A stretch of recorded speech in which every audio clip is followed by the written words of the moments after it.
Hey.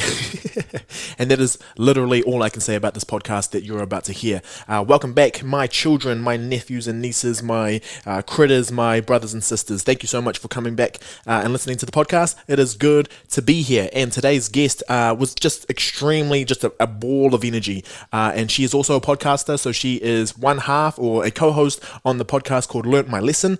And she's also going solo and starting her own thing called Well, That Was ... Her podcasting journey, we talk about it throughout this entire podcast, and she talks about getting into it and all of the things that she's had to deal with as part of the podcast, but also her own mental health journey and the power that you get from actually sharing those experiences with other people. So that's something where we really connected, and it just absolutely was a vibe, really. So much energy in this one, and I know you're all going to enjoy this chat with Miss Jess Woodnorth. I ain't got you.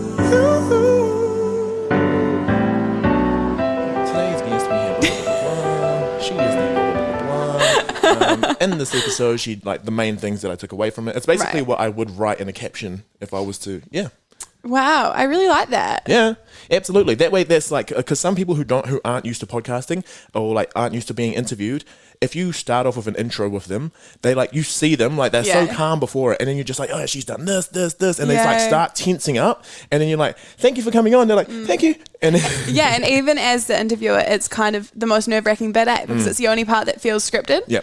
And you're just like, oh, what if I say something wrong? Yeah. No, I completely get that. Yeah. So if you just go with the natural flow of everything, and then you just at the end, you're like, these are the main points that came out of it.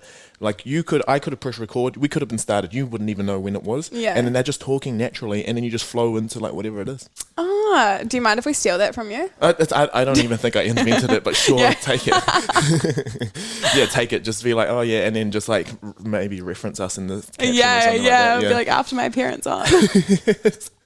But you have appeared on a podcast before? Yeah, so I've been on the One Up project. But was that with specific, you kind of had parameters around what you were going to talk about? Yeah, so it was basically Sav and I talking about what we do with Learnt My Lesson podcast. Right, that's right. I actually saw the stories of you all setting up, and there was this nice little cute setup with the mic coming. Yeah. Right. And how does that, how kind of when you prep for what you're going to do you have an idea of what you're going to go and then you go all into it, or do you try to get as many ideas as you can during the week and then just be this is what we're going to talk about?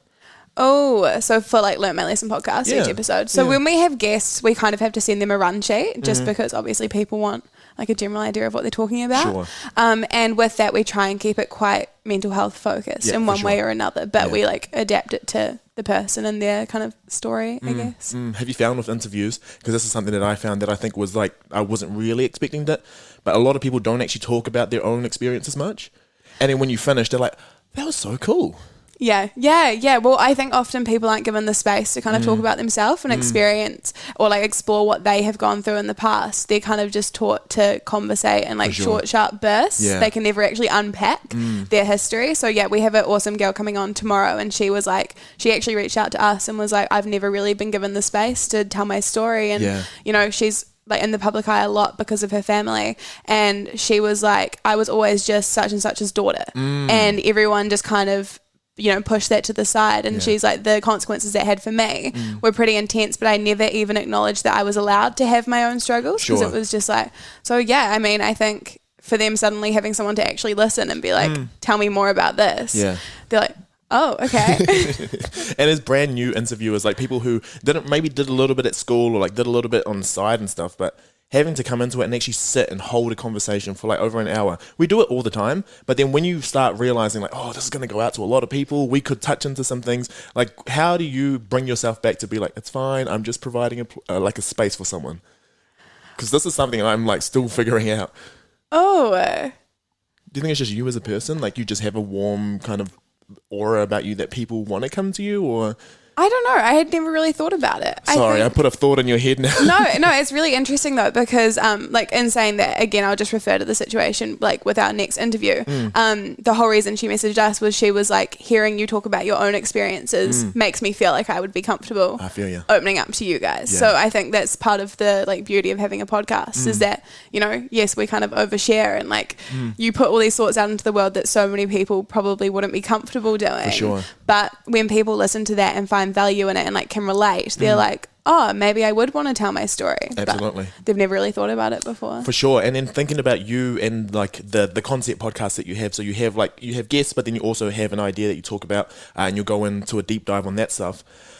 How does it feel? Because like I would consider your podcast pretty successful in terms of the people that are, so like just before this, literally, my sister was like, who are you interviewing today? And I said, oh, it's one of the hosts from Learn My Lesson. She's like, oh, and then and I was like, this is whack. Like you would never say anything about my podcast when you're doing this. So anyway, to have that sort of reach, and she's someone who like, you know, one of those, I don't listen to podcasts, but she knew your podcast. And so like that's incredible reach. But then also you're, like, I don't know, you have to get into this weird mode of like, okay, I'm putting this out there. I'm only talking with one person in this room right now, but like hundreds of people are going to listen to it as soon as it's released and they can come back to it whenever. How did you get over that sort of feeling? I think this is like where I admire that you kind of went off and did it by yourself quite quickly because that's so intimidating. But that's where having Sav was of huge benefit. So Sav and I, we chat all the time. We talk about anything and everything and we hang out so much. Like we're those best friends that do everything together. And so when we started it, I guess that side of things wasn't as intimidating. Like we just didn't think about it. We were just sitting down in the studio, putting it out. We didn't actually look at the stats until we hit 20,000. So for Sav and I, when we finally stopped and we're like, wait a second, like there's a lot of people listening to this. It was like intimidating, but by that point it was already so cool. But also Sav and I both had a pretty rough year with our mental health last year, which we've been super open about on the podcast. And because of that, we both ended up experiencing quite a lot of apathy. And so for us, it was just really hard to get excited by anything. And like, again, this is no secret. Like our listeners were there for it and we were definitely sad girls for a large portion of 2020. But when things got better, so Sav got on medication and I started going to therapy. And by the end of the year, when we were both at our healthiest mentally that we had been in a long time, we'd see the download number go up by 1 and we'd be like, that's one person who sits there listening. So because we'd had this period where we were so unenthused by kind of anything, suddenly it was never intimidating. It was more just so exciting to be like, you know, can you imagine having these conversations with all these people? And we haven't received any hate thus far. So we're like, surely everyone likes it. Right. Yeah, no, I think people are pretty good, like when they do listen to things. And like the thing is, it's long form. If you say something that like maybe doesn't quite hit properly, like hopefully you'll redeem yourself somewhere else. And the fact is they went out of their way. It's not like podcasts are one of these things that we're just like given every single day.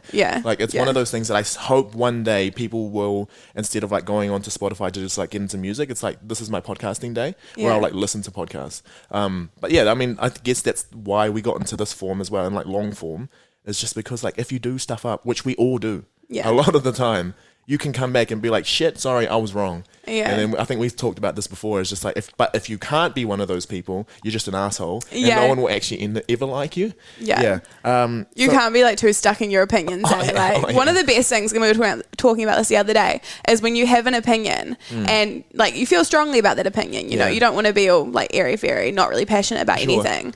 But no matter how passionate you are, if someone comes to you with like an opposing perspective, for you to just be like, you know, hands on ears, like I'm not listening, like I don't want to know. Like you're stunting your own personal growth. So if you can actually take on someone else's perspective and then make an informed decision, you know, oh, actually maybe my opinion has changed. Like that's so cool that I've been able to learn enough that I've grown. 100%. Or I can see it from this perspective. However, like that doesn't change my perspective, like my own opinion. That's almost just as cool. But like, and as you said, it's one of the beauties of like having a podcast is that you talk a lot. It's not just like short and sharp one sentence interviews that can be taken out of context really badly.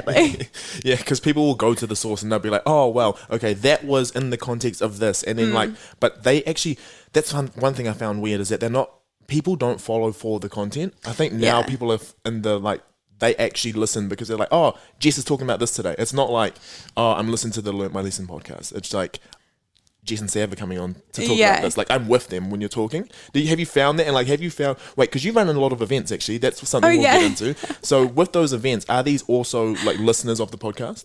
So we started our events about halfway through last year. Yeah. 2020 was a weird year, man. Yeah. Weird, yeah. And we started them originally to be kind of just an excuse to get listeners of the podcast together and help them meet new people, because Sav had moved to Wellington at the start of the year and had found it really hard to meet new people other than who I introduced her to. So we kind of started it like that.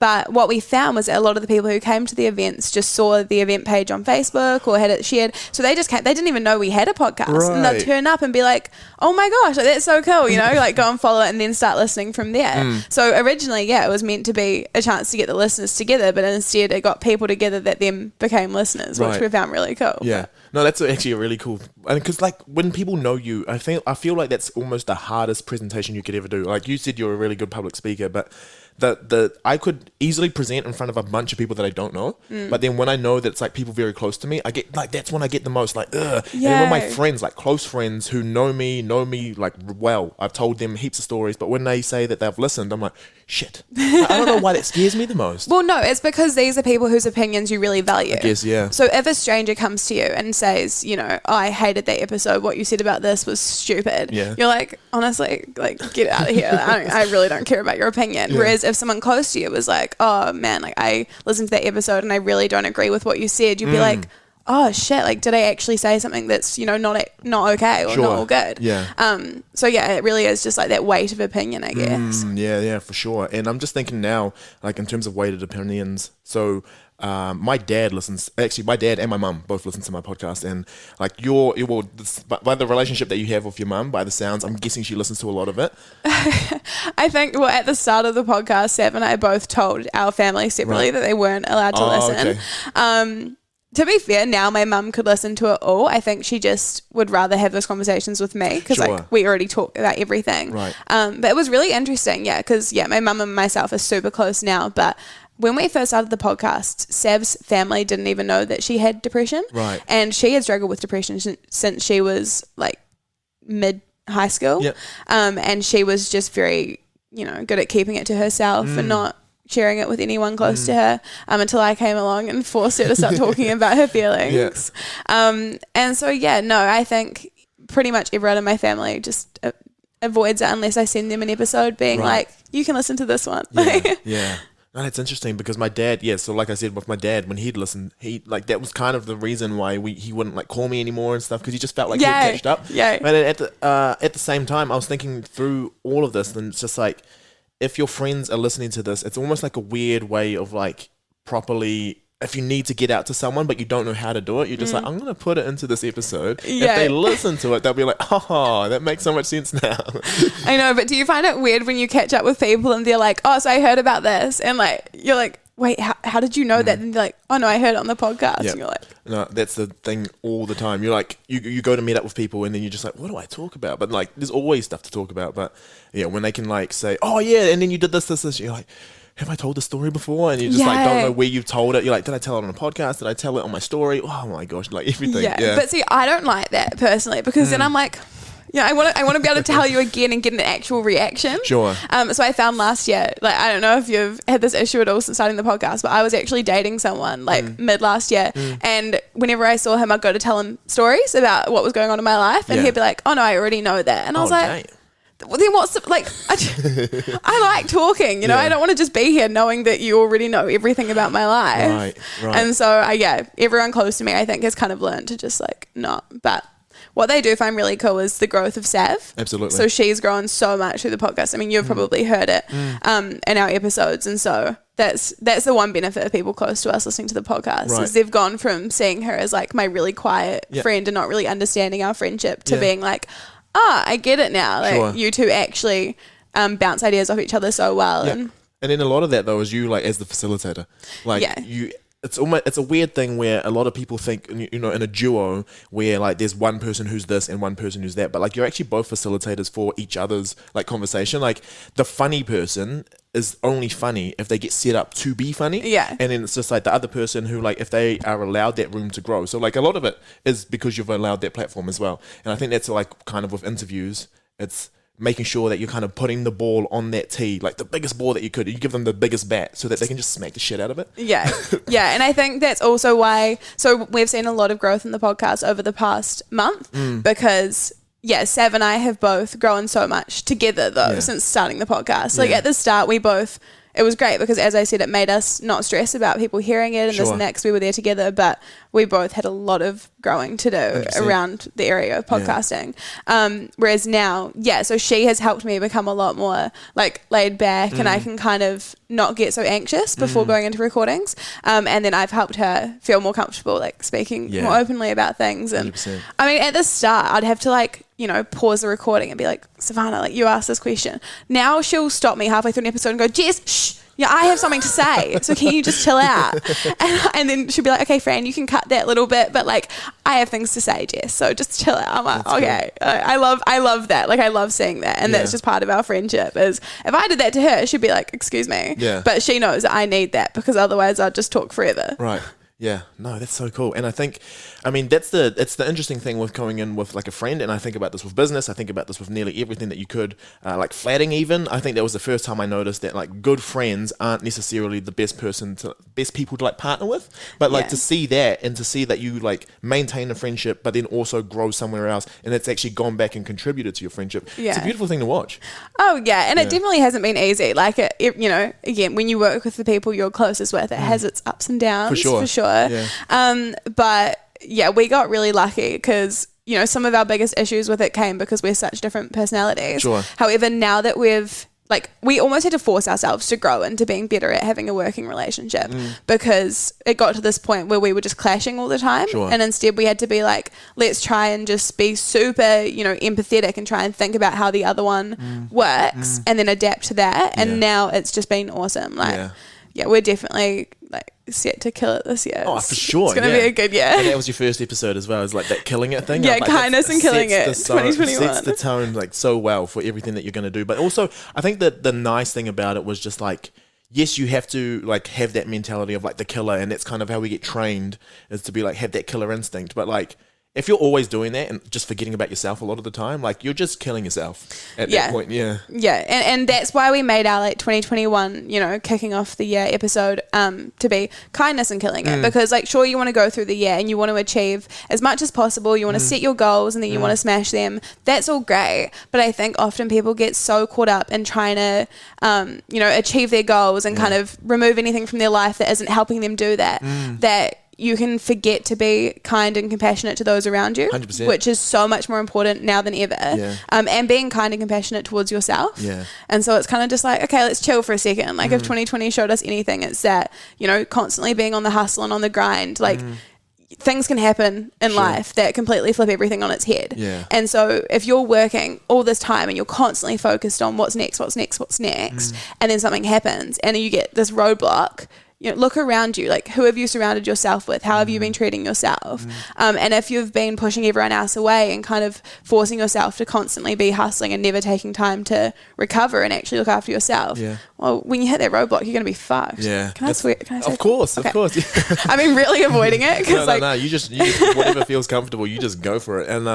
that's the thing, though, is it's all the things that we tell ourselves to do. So when we're getting busy, when we're doing all of these different things, all the things that our mind tells us is the best thing to do is always like the worst thing we should be doing. So like, okay, I'm going to hustle. I'm going to work so hard that I'm going to isolate myself because all these other people are distractions, they're noise, blah, blah, blah, blah, blah.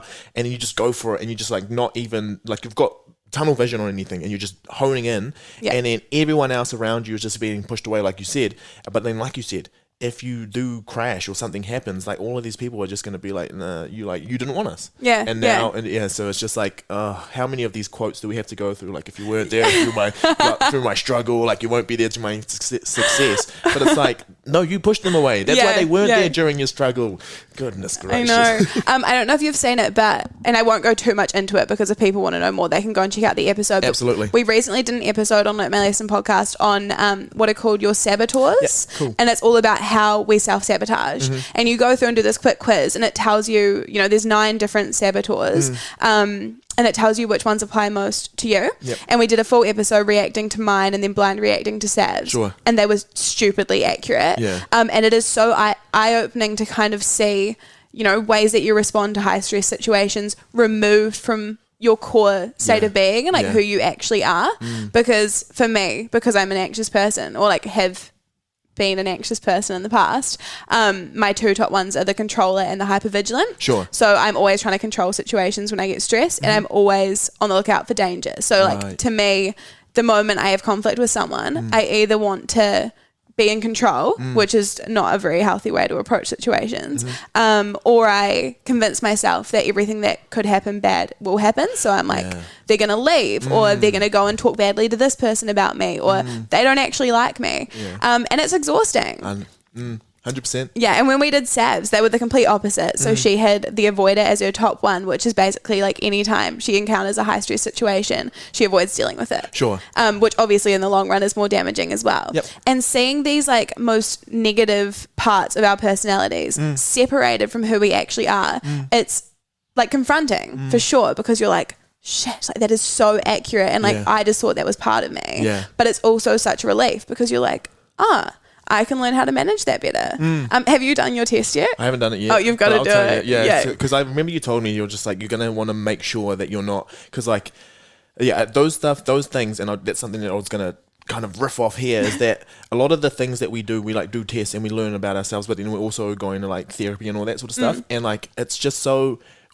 It's hard because you know it's the good thing for you, right? Yeah. To know that sort of stuff to help you build on it is like, okay, this is difficult because I'm confronting it, and it's like, it's truthful about me. So I just like needed the right space to be able to sit down and be like, this is what I'm going to do. Yeah. But then I was just thinking about your one with the controller and then the hypervigilant.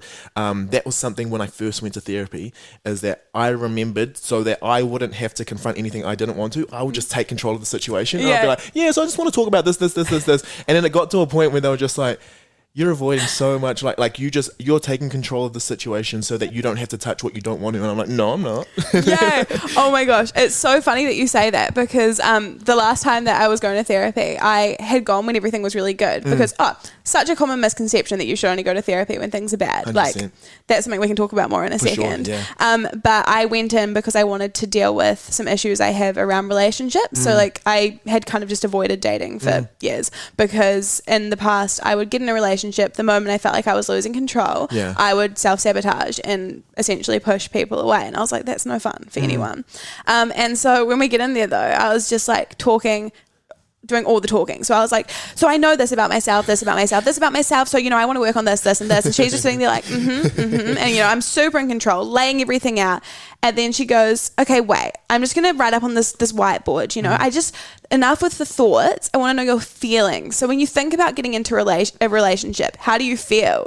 And I found myself losing control, and I just start crying, and she's like, here we go. Like, this is where we're at. Okay, let's follow this train of thought. And I was like, oh shit, my feelings. Like, because as a controller, you spend so much time just suppressing those. You're like, nope. Yeah. If I can't control it, don't want it. 100%. Yeah. And then I remember you were saying, so like the how are you really? That was something that you were really, really big on. And that was the question you also asked to Jacinda Ardern. For the people listening, that's our Prime Minister here in New Zealand. So if you want to go check that's actually on the Instagram. And that was, I remember watching it like a couple of times and just seeing her face. You're just like, you're doing all these great things, but how are you really? And she just like went into politician, but then went into human. I'm like, just answer it. And then, so that was like. She was very diplomatic, eh? Very. It was just like, I've got a great team. I'm like, Jacinda, I want to know. Yeah. Well, that's why I was so glad. Like, as much as it would be awesome to one day get her on the podcast, like, I was so glad that we interviewed Ashley Bloomfield over her, just because she did have to be so careful, obviously, with her answer, as she always would have to be.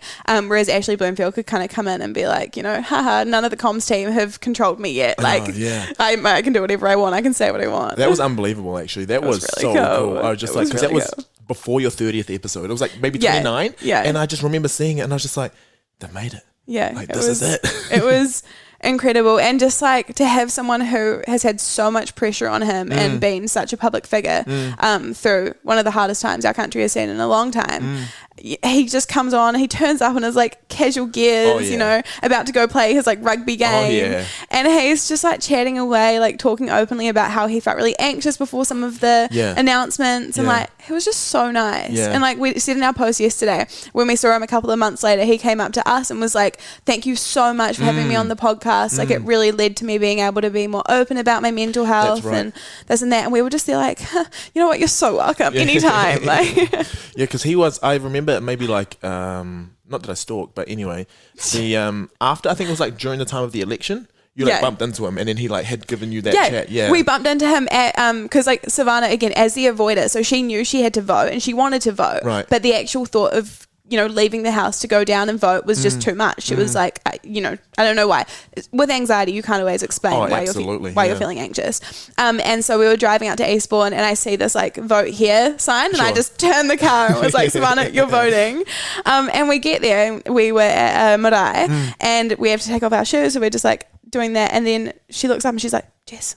She like comes down. She's like, Jess, it's Ashley Bloomfield. And I was like, hi. And he was because he'd taken his son to vote for the first time, which is so wholesome. Could you get a more wholesome human? I don't know. And then he scored a try in that game as well. God, he's just such a legend.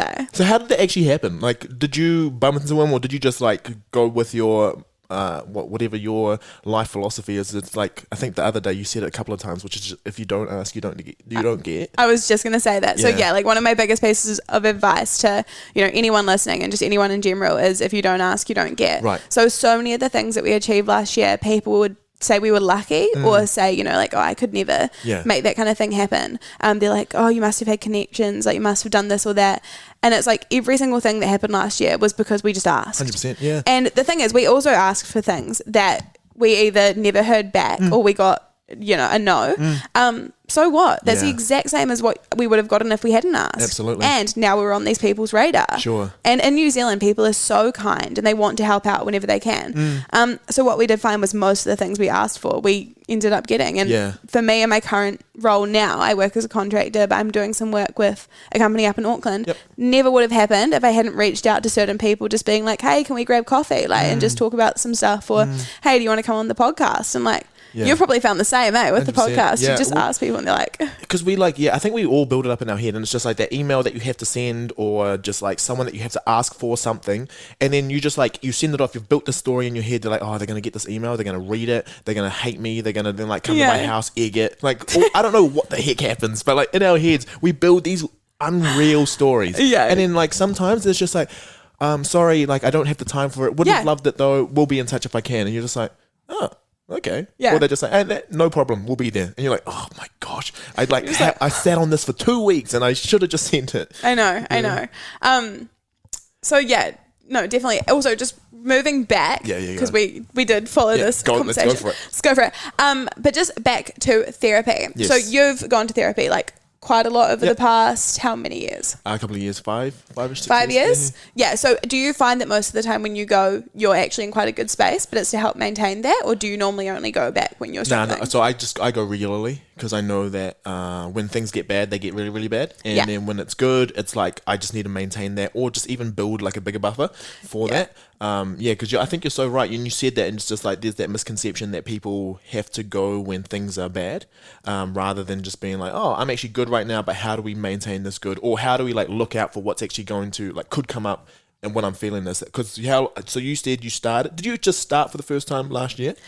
No, so I've gone on and off since I was 17, I think. So I first started going in high school, and I went through Evolve in Wellington, which is free for people up to the age of 21, and you get 6 sessions through that, and then they reassess.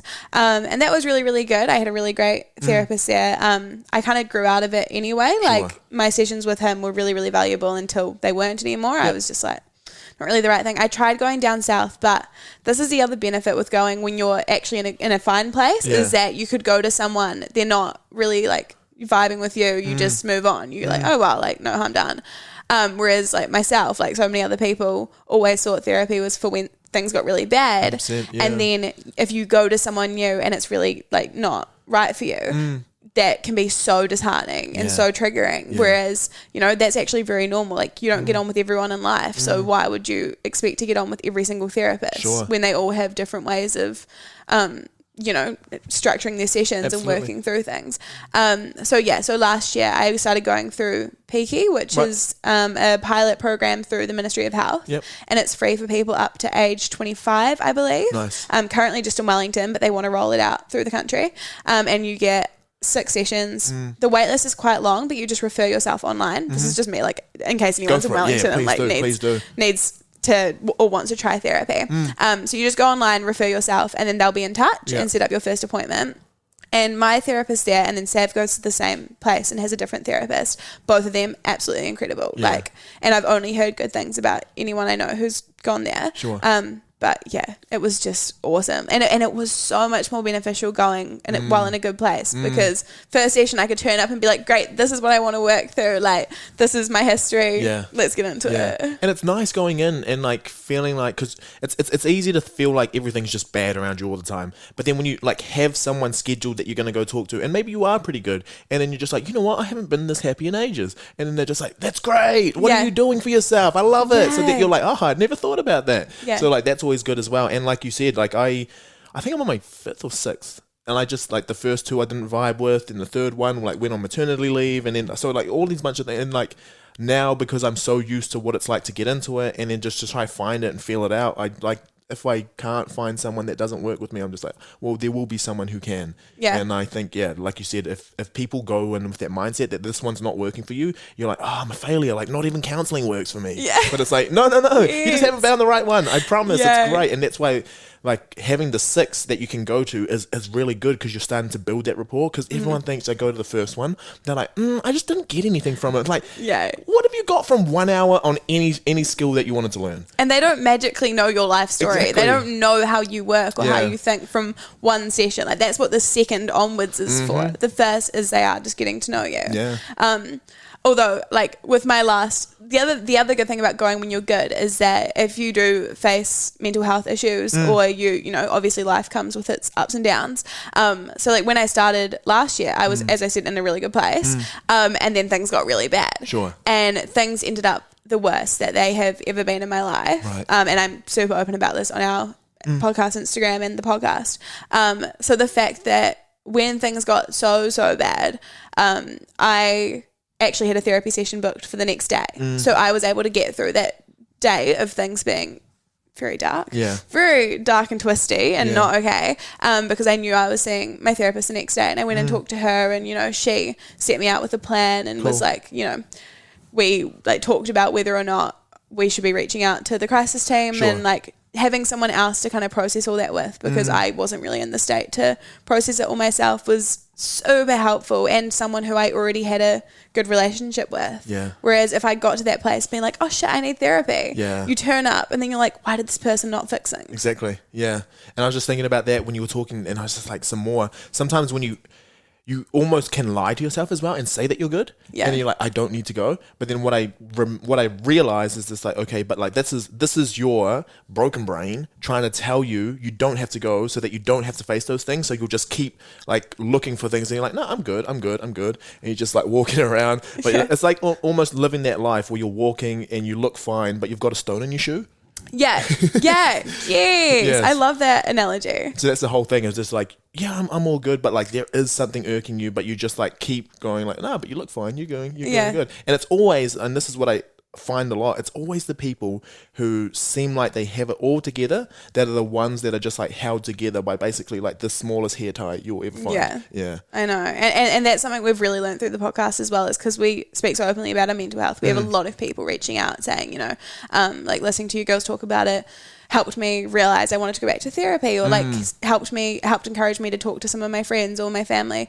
And it's the people, who seem so confident and seem so put together and like they're killing it. And you're like, holy shit, I never ever would have thought. But it's been really good for developing our sense of, you know, everyone is facing their own struggle. Like you always say it, but it's really hard to remember until you're faced with these people who look like their lives are so brilliant, being like, things have been really hard lately. And you're like, what? I know. And I just want to go back to when you were 17. So that was like the first time because that's like a pretty young age. And I don't know if you did it by yourself or like someone offered it to you, but even the first time, doesn't matter how old you are, but the first time that you're confronting the fact that this is what you are going to do for yourself, how did you get over that hurdle of like, because I mean, back then people weren't talking about it as much as they are now. So like that is an age, you're also at an age where you're developing and you're trying to be like, I mean, there's a lot of social pressures around things. Like if you're seen as that person going to counseling, you're that person with issues, blah, blah, blah, blah, blah. How do you actually, what for you became the thing that you're just like, no, this is what I need to do? Yeah. Okay, so I've like always been independent to a fault. Yeah. So I actually didn't tell anyone else I was doing it. Yeah. But I just had someone kind of mention in conversation. I'd like shut it down, but then separately looked into it. Yeah. And the first therapist I ever saw, I was in a like quite unhealthy relationship at the time. But one of those ones where it's like young love, like you think that you can't live without it. Yeah. So I went to this first therapy session and I talked her through my life and what was going on and how I was feeling. And she basically just said, you know, without even needing to know his name, I think you should go and break up with your boyfriend because this relationship is not helping you. And so I left and never went back. I was like, hell no. Like, you know, I was like, you don't know me. Like, you don't know my story. And so I left and I stayed with it, like in this unhealthy relationship for a few more months until I finally, like, at that age, you have to make that decision yourself and kind of realize that you need to get yourself out of it. And then I went back to a new therapist, and that was when I started seeing the benefits of it. But I don't think I talked to anyone about it for a really long time. So I think I went to like probably 5 or 6 sessions before I even told. I don't think I ever told my parents that I'd gone. Yeah. I think I told them like years later. I was like, by the way, did you know that when I was 18, I was going to therapy? Right. And mum was like, excuse me? Yeah. Like, you could have told me this, but no, I had a really supportive friend group, and so I just like told my closest friends about it, and they were really good about it. But yeah, it can be so confronting because it feels like by going to therapy, you're acknowledging that something is wrong with you, and we're taught to never acknowledge that and just to pretend everything's perfect. But you look at the stats around, you know, mental distress and mental illness in New Zealand, and you're like, okay, clearly pretending that nothing's wrong. It's not working. Yeah. And so it's good to see that there's like more investment in improving their like counselling services and stuff in New Zealand. But for sure. And I think it's the language around it as well. Like a mental illness, like a lot of people just like, oh, I don't have that. Like it's part of my brain. But one of my mentors for research, he runs like a longitudinal study on mental distress. And like the stats are like above 80% of people are going to think it. And then I just remember he was presenting at a conference, and I just remember him saying like, this should be 100%. Like everyone goes through this. I don't know why these stats say that 20% of the population have never gone through like some sort of mental distress, because everyone stresses out. You wake up late for work one day, you burn your toast, like all of that stuff is going to kick into your day. And if we don't deal with it, it's just going to keep building and building and building and building. And then one day you'll just snap. I know. Well, oh, I've lost my train of thought. You're good. I'm good. You keep going. You breathe.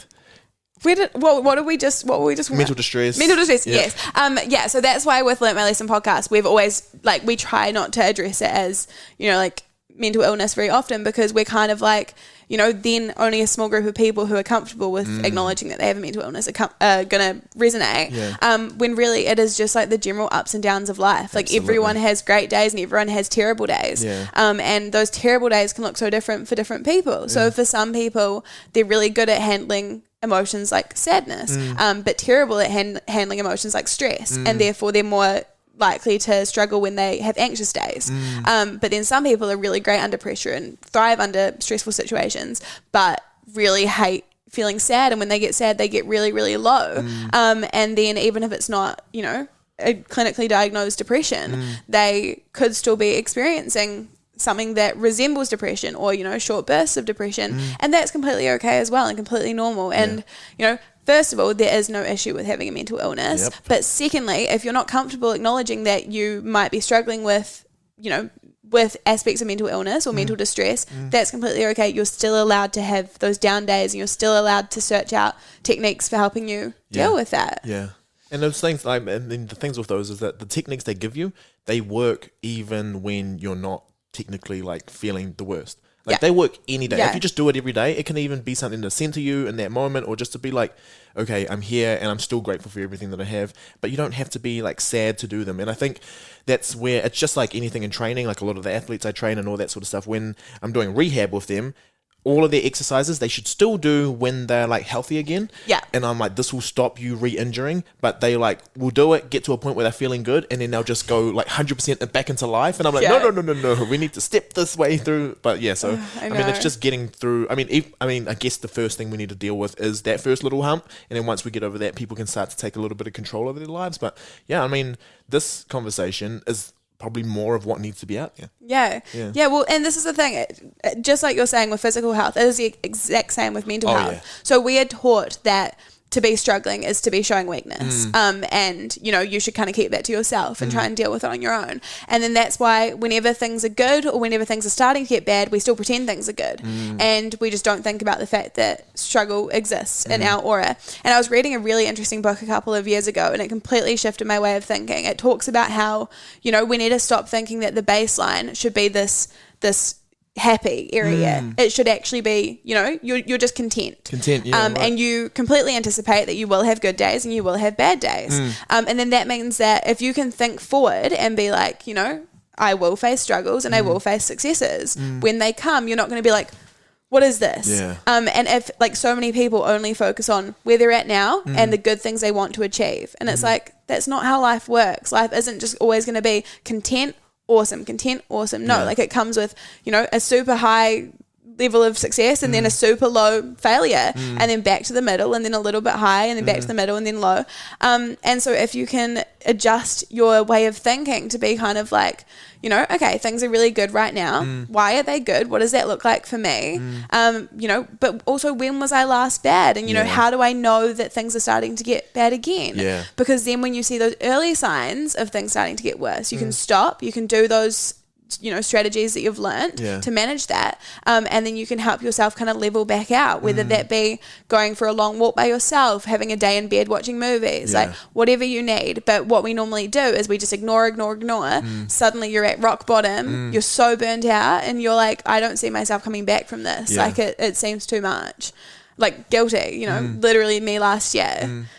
I can even see it in your personality because I see like a lot of the like just want everything, just work hard and control everything just because you're like, I know where I want to be and I know how hard it's going to be to get there, but then kind of always putting yourself to the side, just be like, oh, I'll sleep when I'm done, but like you're never done. In the way that we kind of process the world and where we want to be, you're never going to be done. And then so like when you realize that we have this really long journey to go on, you're like, yeah, even when you're doing a long distance drive, you take pit stops. So you like kind of need that time for yourself as well. Gosh, you're like in my head. Maybe I'm in here. We're in each other's heads right now. Listening to your most recent episode, as you were speaking, I was like, this is like a conversation I was having like last week. Like, what the heck? And like literal quotes that you were saying. I was like, I definitely said that like last week. I don't understand. And that's why we put this out though. Because like that's the thing is that a lot of people out there, and that's what we'll talk about is getting into podcasts now. Before you actually started it, so how many people did you tell, or how many people that you were like kind of allowing into that circle to know that you were going to start one? Or did you just go for it? We just went for it because the idea came up on like we'd gone up to Tauranga to see Savannah's family. Just because she lives like Mount Maunganui prime location, and so I was like, yeah, I'll tag along for a trip. Like she's like, I'm going to see my family. I was like, yeah, I can come. Like, of course I can come. She was like, oh, whatever. Just puts up with me. And then on the fly up, we were kind of like, there's a podcast in Wellington called The Oversharers, and I'd met up with the girls from it a couple of weeks prior, and one of them had asked me, you know, are you going to start a podcast? And I was like, no. Like I was just thought what you were doing is cool and wanted to grab coffee. We were on the plane, we were chatting about mental health, and I think I said something and Sav was like, wait, I can relate to that. Like I've experienced that for years. I just didn't realize that you did as well. And I was like, why does no one talk about this? And I was like, maybe we should start a podcast. And we like laughed it off. And then 2 days later, we were on the flight home. We were about to go to a talk by this, by Tony Jorm, who's like a lecturer over in Australia, on mental health, the importance of prevention as opposed to treatment, which is like what we preach and what we love and 100% support. And we were like, fuck it. Like if you don't try, you never know. And we might as well just go for it. And I needed like a passion project because I didn't like the work I was doing at the time, and she felt the same. And so we just put the wheels into motion and found ourselves a producer, and then within a few weeks it was up and running, and we were just like, hey everyone, we have a podcast now.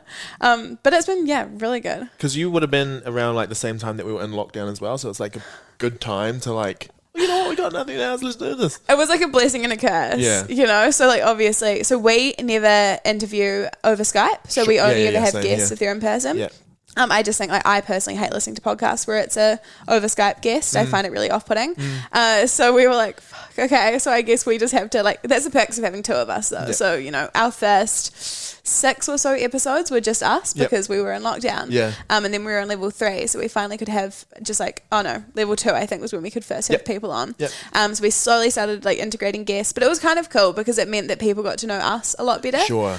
Before we kind of started bringing in guests, but it was an interesting time to say the least. And for people who don't understand the craft of podcasting and putting it out there and all the work that actually goes into it, like there's actually a lot of work that goes into it. Or if you want to make a good podcast, then I guess there is way more work than other people would think about. Yeah. Well, actually, let's just do this. When you put it out there and people would talk to you about it, like you have your cool people that support you for everything. They're like, bro, that's so cool. I'm so glad you did it. Like I would listen to your podcast. So good. But then what about the negative side of things? I mean, you said you hadn't got hate, but when you're talking to people like, oh yeah, I have a podcast. Like what are the types of things you get back? I mean, to be fair, most of the feedback we've gotten is really positive. And I think in part though, that's probably because of my, like, I will take none of your shit attitude. Oh, yeah. So like people know that if they're going to turn to me and be like, oh, is that a good idea? Right. Like, blah, blah, I'm going to be like, if you're not going to be supportive, get the fuck out. Go think about what you've done. Have a look at yourself. Them in that corner. Although at one point we did have someone say, like someone completely outside of our target demographic had listened to an episode completely not relevant to their situation. Sure. And then his feedback was, he was like, oh, I found it kind of boring. And I got so offended, which is really like unreasonable because like he wasn't the target demographic. It was an episode with the Tasty Twins. Right. On like living a healthy student life essentially. And he hasn't gone to uni, so he's not a student. He is completely outside of the demographics, no idea who the Tasty Twins were. So I was like, fair enough. But at the time I was like, I didn't talk to him for a week. Oh yeah. Yeah, I was so mad. And he now is an avid listener. He listens to every episode and he loves it. So I was like, rude of you to have judged it so quickly. But I think outside of that, and I think to be fair, most of our friends saw how I like iced him out for a week after he said that. So everyone else was just like, be supportive or get out. And we actually, it's really cute. This is like the most wholesome thing, but we have learnt my lesson stickers. Yes. And we give them to like most people. I can give you one after this. Yes, please. Actually. I love one. Thank you. But all of our friends have them on the back of their phones. Oh, yeah. Like everyone. So if you're out for like quiz night or we're out for a drink, whatever, everyone has their phone on the table, just, you know, as you do. Yeah. And then you look around, it's like all of them have the Learnt My Lesson sticker on the back. How good. Yeah. So we've got such a supportive group of friends and family. Like my mum's got the sticker on her phone as well. And like she takes them with her to give to like, you know, shop tills and stuff. She's like, oh, if you want to just put this on your FBOSS machine, like that kind of thing. So I think because we have such a like supportive, close group of friends and family, we just, everyone else, it's like, yeah, I guess in the world of academia, everyone's a bit of a prick, but oh yeah, so they like you probably have a very different like. It's all just like, oh, why would you do a podcast? And I'm just like, bro, why are you still in the 80s? Like, what the heck, bro? Like you listen to the radio, you're basically doing the same thing, except you can come back to this one whenever you want. Yeah. And I think the other thing is like with the content that you put out, it's you. Yeah. And you don't really have anything over the top of you. Like because you're pretty much your bosses, right? Yeah. Yeah. Like you're not contracted out to do podcasts for people. Nope. Yeah. So you can like control, you have that creative control over things. Yeah.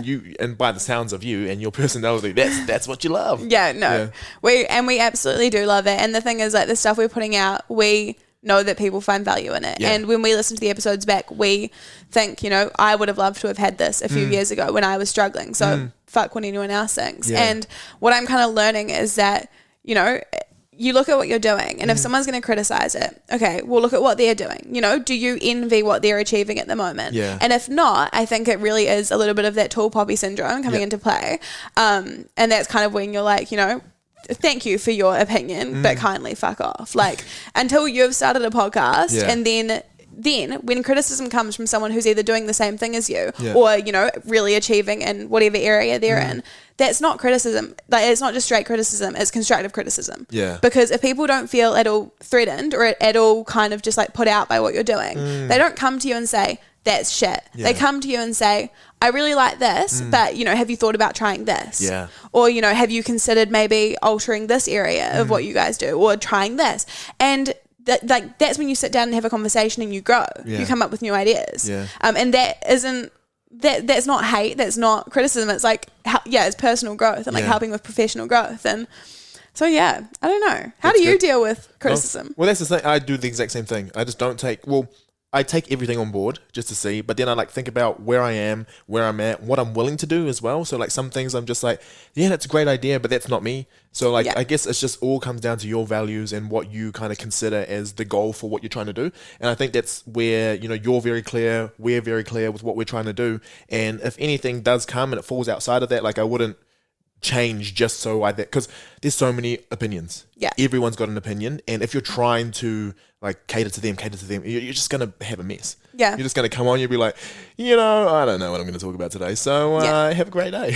Yeah. And then someone will get offended that you had a great day. I want an awesome day. And it's just like, well, okay then. Yeah. I know. And then that's when having like, I don't know how you would phrase it, like being strong in what you know that you want and like being proud of your life and enjoying what you do. Like you don't have to love everything about yourself. Oh yeah. But self-acceptance is so key. So like if you can accept everything about yourself and have the courage to kind of change those areas that you're actually like, that doesn't really align with who I want to be, and get yourself to a place where you're like, yeah, the content I'm putting out into the world, the way that I'm treating myself and treating other people, and the stuff I'm trying to achieve, I'm happy with it all. Yeah. So what other people say, like I'll take it on board, sure, and maybe try and grow from it if it's something I find relevant to my life. Yep. But also being able to just let it go over your head if it's not. And that was a thought I had the other day when I was just like doing this. I think I recorded one of my solo episodes and I just finished and I was like, you know, if only no one listened to this, if I was the only one who listened to this, I'd still be stoked to be doing this. Yeah. Like, I don't care that no one else is listening, like if they didn't listen,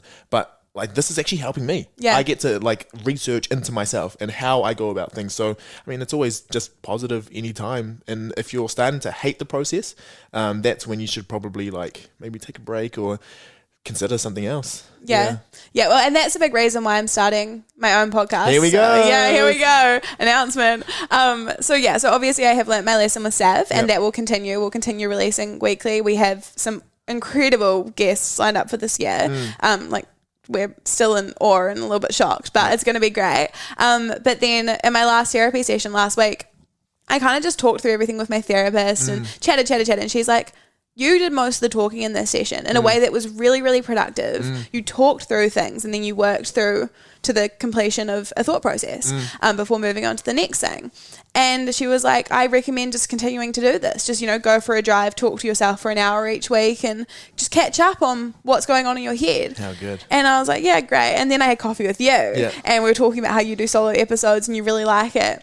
And I was like, I mean, fuck it. If I'm going to be talking to myself for an hour each week anyway, I might as well start recording it. Yeah. And the thing with Learn My Lesson is it is very targeted. So we do need to keep everything mental health related. And that's awesome. But as we go for like funding and stuff as well, we need to have a very clear vision of where it's going and what we're focusing on. So to have kind of my own space where like I can have guests on, I can have Sav on sometimes, and I can do solo episodes just to talk about, just to chat shit basically. Yeah. So to talk about kind of what's in my head at the moment is just, and even if no one listens, it's something I've got to do anyway. Yeah. So I'm like, it's helped you. But when you do it, what you'll find is that your mind, like I'm talking to you, is so much more, I don't know, just so much more precious than you've ever considered, because you never actually get that chance, because we're always just, when we're thinking and when we're in different spaces, say for like a job or anything, you're always thinking within the constraints of whatever that job is.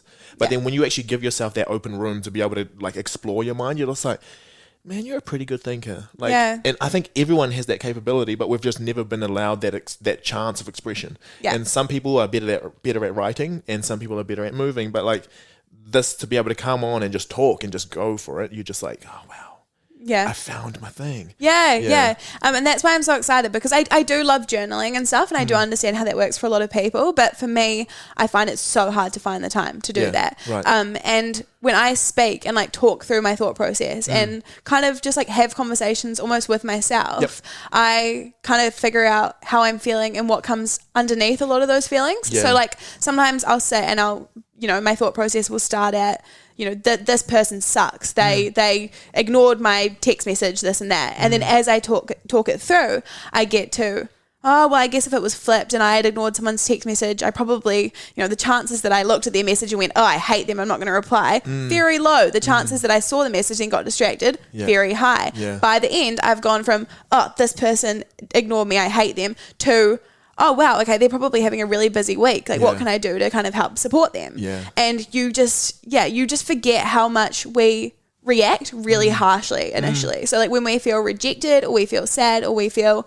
any type of negative emotion, our first reaction is often very intense and very harsh. Yeah. And it's either, you know, like you just judge everything so intensely. And when you can take the space to kind of talk that through with yourself, or for some people journal it out, or talk to a friend, by the end of the conversation you're like, whew, you know, it's not personal at all, and there's so much space to just grow through that and be more kind and compassionate to yourself and others. For sure. Yeah, I mean, that compassion, huge. It is very, very huge. And like to be able to be, I mean, this is something that I talked about in that podcast, was just like, if you're compassionate to yourself, you're just more likely to be compassionate to others, because nothing, like, it's like you said, you're not reacting to things, you're just like, okay, this has happened, and it's like, but I'm okay with what I'm doing, and they've probably got stuff going on. Actually, if anything, I should check on them just to see how they're going. But then, like, before you do that, you're a bit more aware of your energy, and you're like, you know what, I shouldn't check in on them because I might be that type who like takes on the responsibility of that. And there's just so many different things that you actually get to know yourself. And I think we're past those days of living in, like, where you could just live in ignorance of your own feelings. I think just we have so many stimuli really around the place that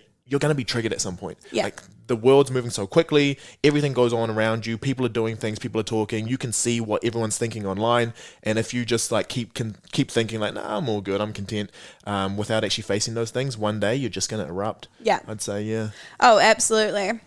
No, and I think another big thing with Learnt My Lesson and what we're trying to do is, you know, we kind of talk in the context of us being, you know, in our 20s, like we've gone through a lot. But I think what people ignore or like tend to forget is that we started having ups and downs and, you know, suppressing things and reacting harshly, this and that, since we were, for some people, as young as before they were 10 years old. Absolutely, yeah. And you develop these ways of coping with things. And because people just treat you as a kid until you're like 16, you never learn how to appropriately process these thoughts and feelings.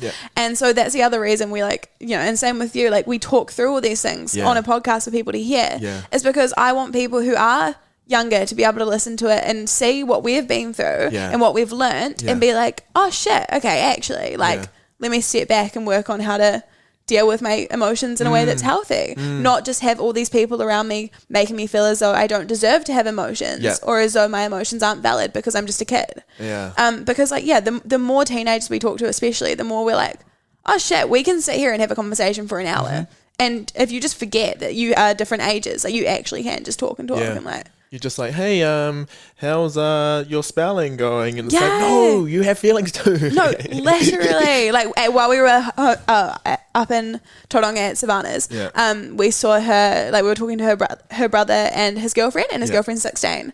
And like at first, we did the whole like, hi, you know, I'm Jess. She was like, I'm Savannah. Like, nice to meet you. How's school? Like, what year are you going into? And then you're like, well, no, fuck that. Like, here's a sticker. We have a podcast. Go listen to it. And then one of our most recent episodes was on casual sex. And so they were like looking through the podcast and like, oh, casual sex. And then this one girl who was the girlfriend's friend, also 16, goes, oh God, I need to hear that episode. Like, me and my boyfriend at the moment only have sex like once every 2 weeks and like this and that. And we were like, holy shit, you forget that, you know, you're not suddenly like immune. Like you're not a virgin until you're like 20 for everyone. You're not, you know, immune to mental health issues until you're 20. Like you don't suddenly hit adulthood and then be like, great, here's some anxiety, here's some depression, like here's some unhealthy relationship traits, like go deal with those. Here's some toxic friendships, here's some self-esteem issues, sprinkle those everywhere the moment you hit 18 or 20. No, those develop over time. Absolutely. So if you can be having these conversations with people who are a lot younger, that helps them develop a lot faster. They don't have, like, these aren't lessons you have to learn. People are like, no, you have to learn that on your own. No, you don't. No, you don't. Like, you can have someone explaining these things to you, or like you can be in a situation, like just say someone's in an unhealthy relationship at 16. Okay, you're listening to an episode about unhealthy relationships. You're like, oh shit. Like, it's not someone trying to tell you what to do. It's someone saying, I was in this situation where this, and you're like, oh no, like I can relate to that. Maybe I should look at my situation. Whereas if you're just waiting till someone's like 20 and you're like, no, they had to go through the whole unhealthy relationship for 2 years themselves to learn. No, they didn't. No one, like, it's just that they had no one who was older and more experienced than them being like, you know, this was actually my experience. Like, can you see resemblances to yours? Can you not? For sure, yeah. And you become a mentor for so many different people, without you even knowing it. And sorry, just going to go back to a fan thing, but you said the thing that you did. Like, you just like, we don't have to learn these lessons. And I'm like, oh my God, you did it. You did it. Oh.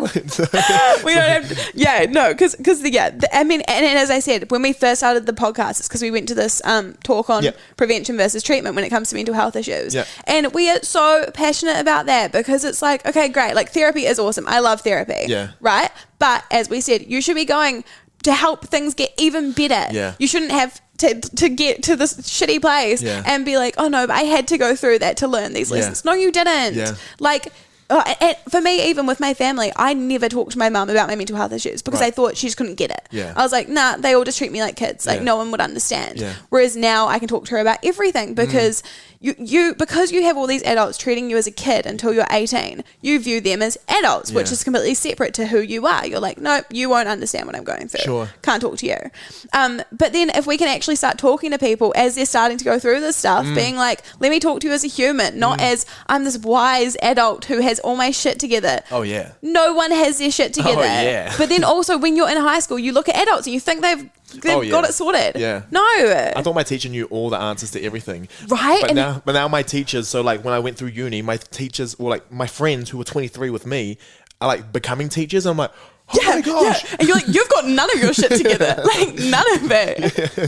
And then it's just like flips your head and you're just like, why are we still teaching those same systems of like, that's how we should like address our entire lives, when it's just like, actually we're just going back and I talked about it the other day, but it's like we repeat what we don't repair.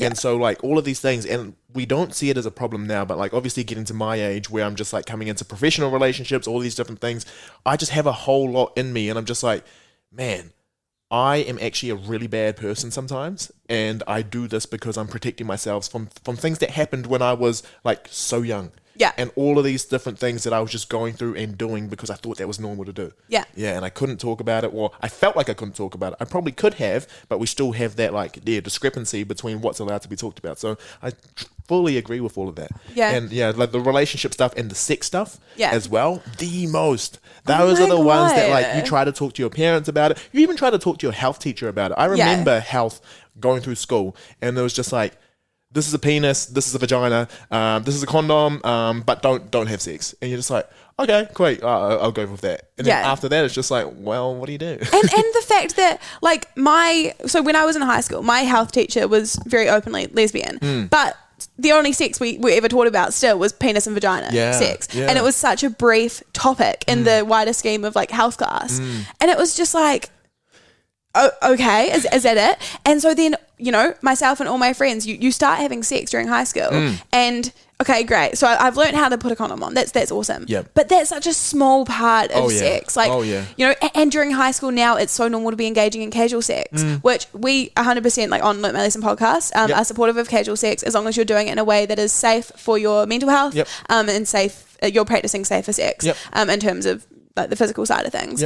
But when you're that age, like, you shouldn't just be being taught about how to put a condom on. You need to be taught about, okay, so if you want to have casual sex, that's completely fine, but here are signs of a healthy casual sex relationship. You want to see, you know, full respect and acceptance between you and your partner. You know, never be doing it because someone's trying to convince you that you should, this and that. But then also if you do choose to be in a longer term relationship, here are some signs of a healthy relationship. Here are some early signs of an unhealthy relationship.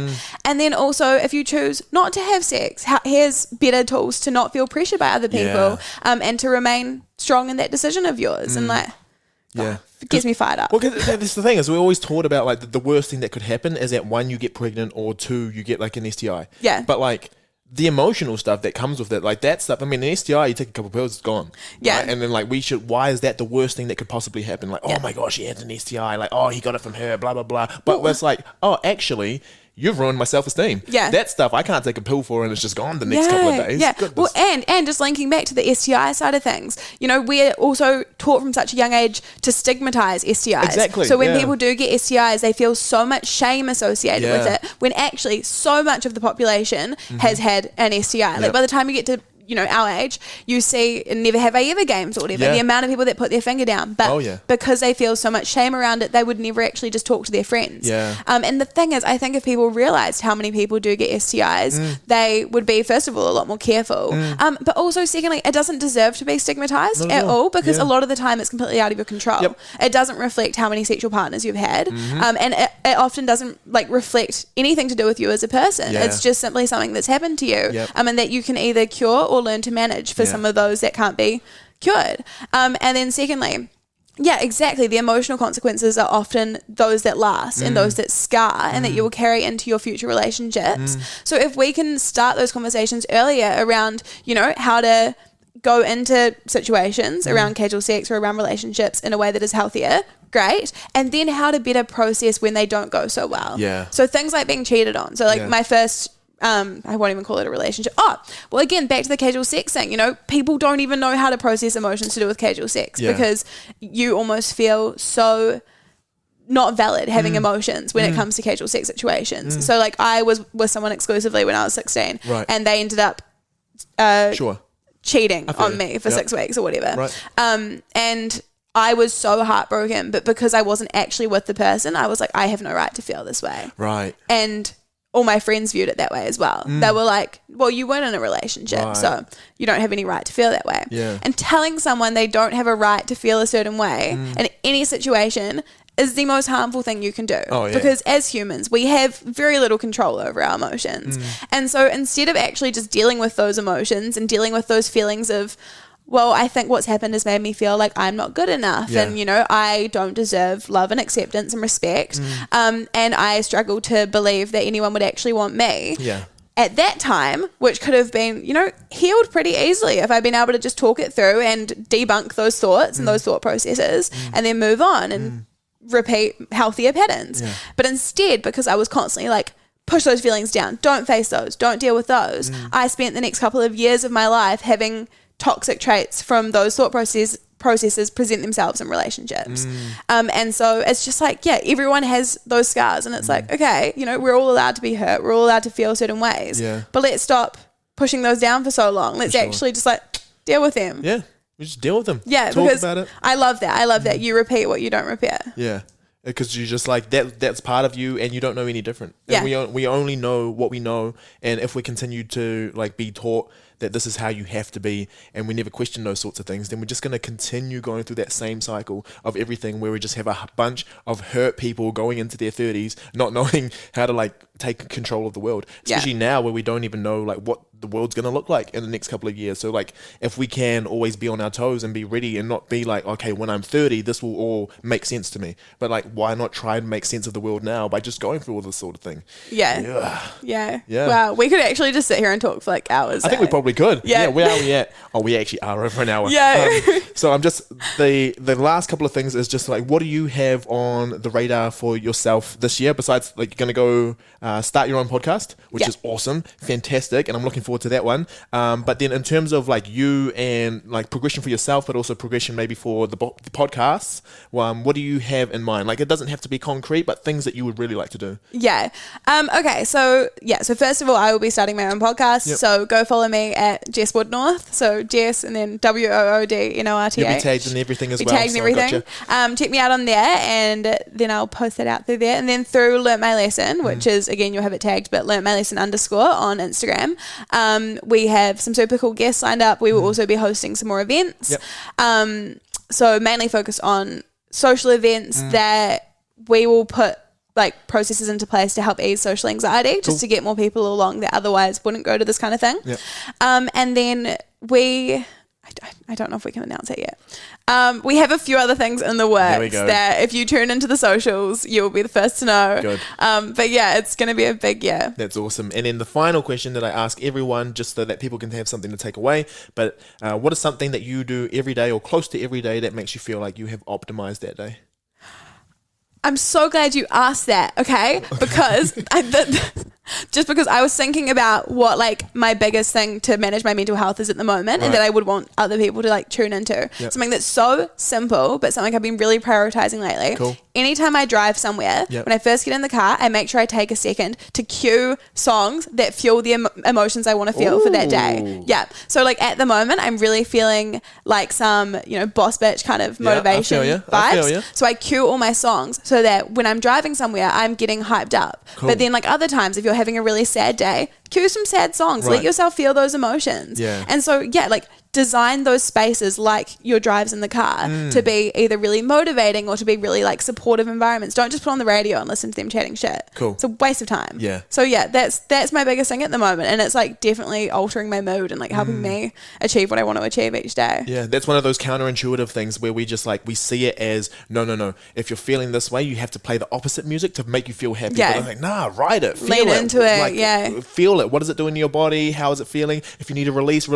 That's awesome. Yeah. That is great. And I'm so glad that was one of the most creative like answers anyone has ever given me, and it's all about creating that environment for you to actually like start discovering yourself a little bit more. Yeah, no, absolutely. And I mean the funniest thing is if you're having kind of just a sad day and you don't even know why, like you'll put on like these heartbreak songs, and it's really great because it gets those tears out. It gets you just like leaning into those emotions and really feeling them, so that you know, again, you repeat what you don't repair. Like if you're just going to ignore, you're always going to have that little hint of sadness.